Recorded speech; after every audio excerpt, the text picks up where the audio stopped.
Welcome to Global Tax Talk. I'm Shin Yamaguchi.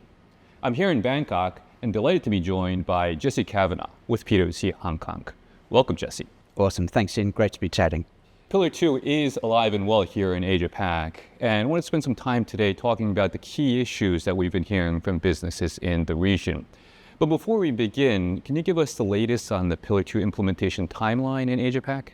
Yeah, sure. You're exactly right. It is alive already. Yep. So we've got a number of jurisdictions here that have either announced or legislated the rules for 2024 start. Sure. Some for 25. And so just to go through that quickly. So for 2024, we've got Australia, Japan, Korea, and Vietnam bringing the rules in for a 1 Jan start.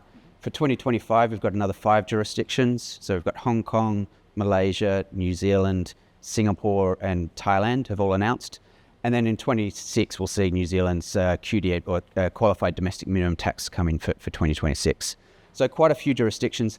Does still leave a few that haven't had any announcement yet. And some of the big economies, obviously China, India, and Indonesia, it's going to be really interesting to see what comes out from them.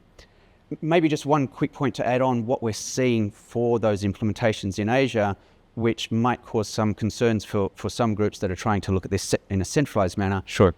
Many of those jurisdictions are using or requiring local financial accounting standards for their qualified domestic minimum tax.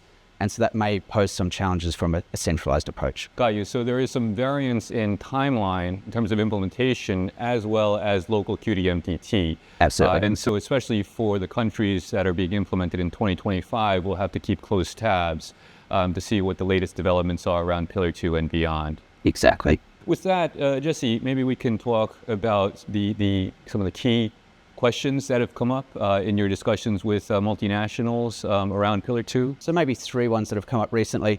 The first is there were some filing requirements that came out of Belgium, and a number of groups have come to us and said, this caught us by surprise. It's earlier than we expected, a lot more detail. Indeed. What can we do to keep on top of all these new filing requirements that are going to come up between now and 2026, 2027. Around the world, for that matter. Exactly. Yep. And so we're seeing groups that are starting to try and put a more formal process in place rather than just relying on news alerts. It's what can we do to ensure we've got a repeatable quarterly process or whatever it might be to keep track of that. Especially when there's a firm deadline, as was the case in Belgium. Exactly right.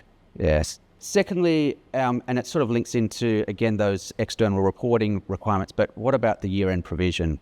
There's a ton of data that groups need to pull together to try and do that calculation.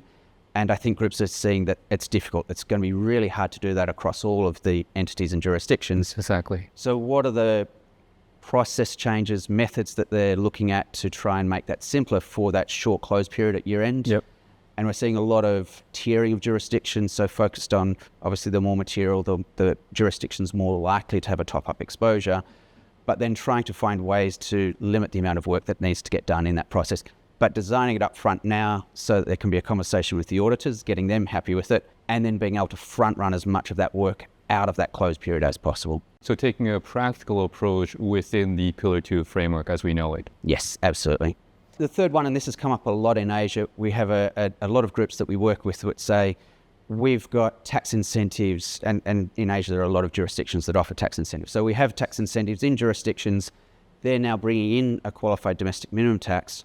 What is that going to mean for our incentives? And what is the impact on foreign multinationals that are investing in those countries? Exactly right. And so, unfortunately, I don't think we have a clear answer on that in every jurisdiction. I think we're seeing different responses from different jurisdictions, some extending tax holidays at perhaps a different rate, some that are offering credits, and some that have yet to come out with an announcement. But I think that's going to be a key factor for investment in this region going forward. So again, a moving target, but something that we will need to stay focused on. Absolutely. Thanks, Jesse. I think all these questions have been top of mind on the clients that I've been speaking with. And just to provide some additional color from a Japanese perspective, so in Japan we have over 800 in-scope multinationals. We were an early mover. Legislation was introduced in 2023, a year in advance of the implementation of April 2024.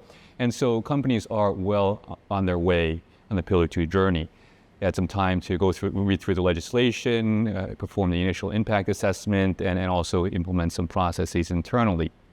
That said, as they do a deep dive into the analysis, they've encountered a variety of technical and practical issues, whether it be around constituent entity analysis, the transitional CBCR safe harbor rule, or IIR QDMTT calculations. I think this is a testament to the complexity of the rules, the additional guidance that's come out in the OECD, as well as the sheer data that companies have to get their arms around.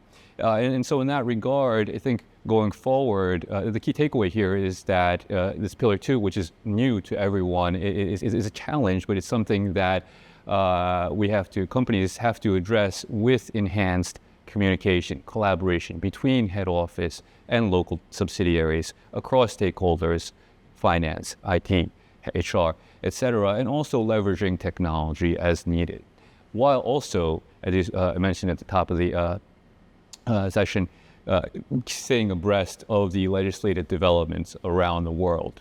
So in that regard, I think, Jesse, we'll have to continue this discussion around some of the key issues that are percolating in AsiaPac and beyond. Love to. Appreciate you joining us today on Global Tax Talk. Thank you very much. Thanks, Shin. And thank you for joining. And please come back soon so you stay global tax ready.